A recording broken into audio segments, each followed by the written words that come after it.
Hi guys, it's Mrs. Hornsby. We're going to do a little coin review. So first we have our penny. So remember your poem, penny, penny, easily spent, copper, brown, and worth 1 cent. So you have Abraham Lincoln on the front, and you have the Lincoln Memorial on the back. So it's also copper brown, and it's worth 1 cent. So that's going to be very important for our video today. Then we have our nickel, nickel, nickel, thick and fat. You're worth 5 cents. I know that. So remember, a nickel is worth 5 cents. You have Thomas Jefferson on the front, and you have Monticello, his house, on the back side. Then we have our dime. Dime, dime, little and thin. I remember you're worth 10. There's the oak and olive branch, and there's the torch in the middle. So Franklin Delaware Roosevelt on the front. 10 cents. Then you have your quarter.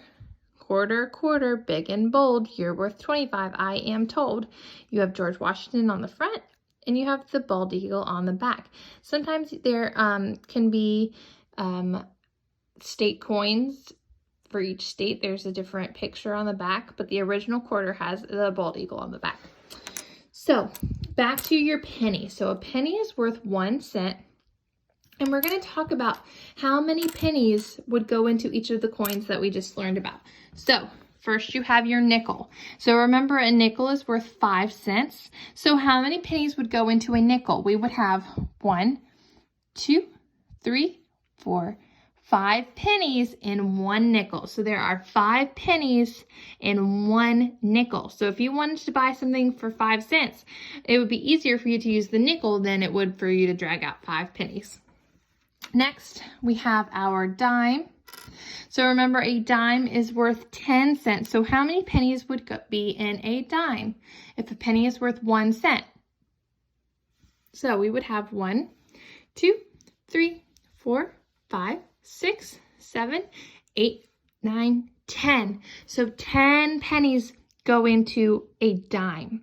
So if you wanted something for 10 cents, it would be easier for you to pick up a dime than it would for you to pick out and pull out 10 pennies. And then last but not least, you have your quarter. Remember, your quarter's worth 25 cents. So if a penny is worth 1 cent, how many do you think would go into the quarter? You would have to have 25.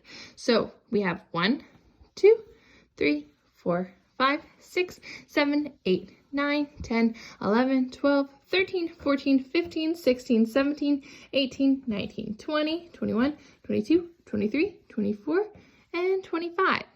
So you would have to have 25 pennies in order to have enough for something that is worth 25 cents. So if I were to buy something for 25 cents, I would definitely pull out that quarter instead of 25 pennies. That would be a lot of pennies. So enjoy reviewing your coins and thinking about how many pennies go into each of the coins.